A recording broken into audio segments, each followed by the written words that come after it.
আজ CGO complex অভিযানে junior চিকিৎসকরা আপনারা জানেন যে আজকে থেকেই তারা কাজে ফিরছেন, অর্থাৎ হাসপাতালে ফিরছেন এবং স্বাস্থ্য ভবনের সামনে থেকেই জুনিয়র চিকিৎসকদের মিছিল শুরু হবে। এর পাশাপাশি নাগরিক সমাজের মিছিল। দিনে দুবার ব্যবহার করো স্টপেজ ক্রিম আর নিজেকে রাখো evergreen Keya Seth aroma therapy stoppage cream আর খুঁজে পাও নতুন আমিকে। আর একটু পরেই যে মিছিল শুরু হবে, মশাল মিছিল, মশাল রিলে মিছিল, হাইল্যান্ড পার্ক থেকে 42 কিলোমিটার একেবারে শ্যামবাজার পর্যন্ত। জুনিয়র চিকিৎসকদের সিজিও অভিযান বিচারের দাবিতে সিবিআই এর কাছে, পাশাপাশি নাগরিক সমাজের মশাল মিছিল, পাশাপাশি দুটি ছবি রেখেছি আপনাদের সামনে।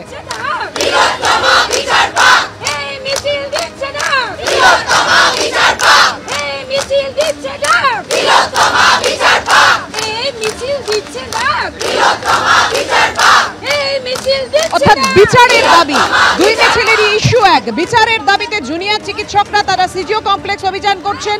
সিবিআই এর কাছে দাবি জানাবেন তারা দ্রুত যাতে তদন্ত শেষ হয় এবং দোষীরা সাজা পায়। অন্যদিকে নাগরিক সমাজের মশাল মিছিল ডাক্তারদের পাশে দাঁড়িয়ে পাশে থাকে আরজিকর কাণ্ডের প্রতিবাদে বিচার চেয়ে। আমাদের সঙ্গে রয়েছেন আমাদের তিন প্রতিনিধি, ঝিলম করঞ্জাই, সৌমিত্র রায় এবং সেই সঙ্গে কৃষ্ণেন্দু অধিকারী। নাগরিক সমাজের মিছিলের ছবিও তুলে ধরবে, কিন্তু প্রথমে এই মুহূর্তে ঝিলম।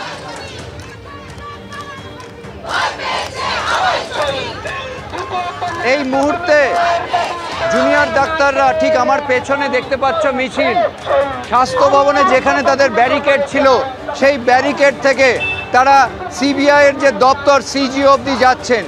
আর কতদিন সময় চাই, জবাব চাই সিবিআই, এই তাদের বক্তব্য। তারা নির্যাতিতার জন্যে যে বিচার, সেই বিচার তারা চেয়েছিলেন এবং বিচারের দাবিতে তারা অবস্থান করছেন এতদিন ধরে।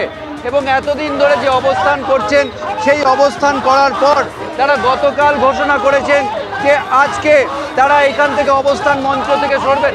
আজকে আপনারা এই মিছিলটা যেটা করছেন, এই যে মিছিল করছেন, এই যে যাচ্ছেন সিজিও অবধি, নির্দিষ্টভাবে সিজিও যে পথে এসেছিলেন তার উল্টো পথটা বাঁচছেন কেন? দেখুন, আমাদের যে বিচারের দাবি, সেই বিচারের দাবি নিয়ে আমরা আজকে এই স্বাস্থ্য ভবন থেকে মিছিল করছি। আমাদের এই স্বাস্থ্য ভবনে অবস্থান বিক্ষোভ যেটা চলছিল, সেই অবস্থান বিক্ষোভ, কিছু বলবেন? আমি এটা বলিনি একটু।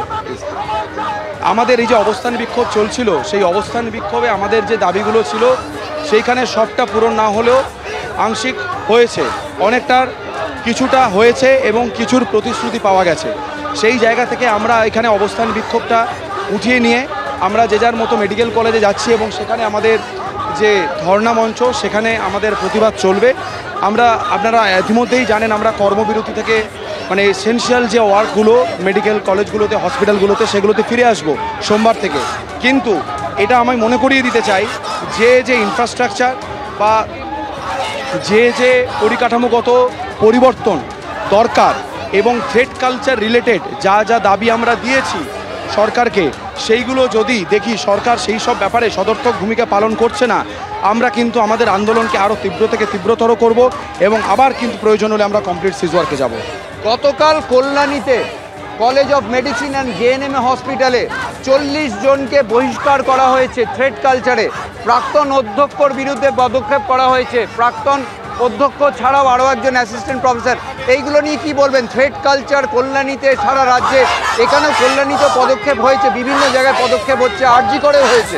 একদমই তাই। আরজি কর কেন, কল্যাণী কেন? আমার মনে হয় প্রত্যেকটি মেডিকেল কলেজেই এই যে ঘুঘুর বাসাগুলো ছিল সেগুলোকে চিহ্নিতকরণ করা খুব প্রয়োজন এবং এই ঘুঘুর বাসার যে মেন বাসা, সেই স্বাস্থ্য ভবনকে আমরা সাফাই করতে এসেছিলাম। কিছুটা পেরেছি, কিছুটা পারিনি, কিন্তু যেগুলো পারিনি সেই দিকেও কিন্তু আমাদের নজর থাকবে।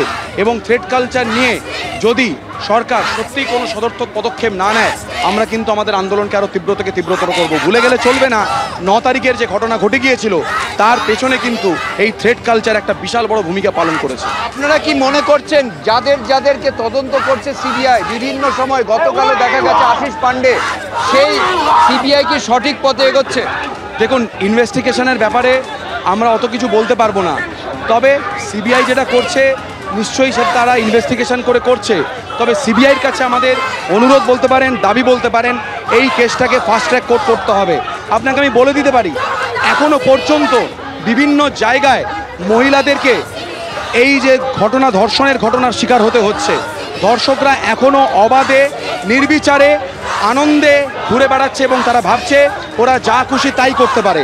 তাই সেই জায়গায় দাঁড়িয়ে একটা সদর্থক বিচার এবং একটা মানে কঠোর থেকে কঠোরতম শাস্তি যদি তারা না পায় তাহলে এই ঘটনা আরো ঘটবে। দাবি নিয়েই তারা পথে নেমেছেন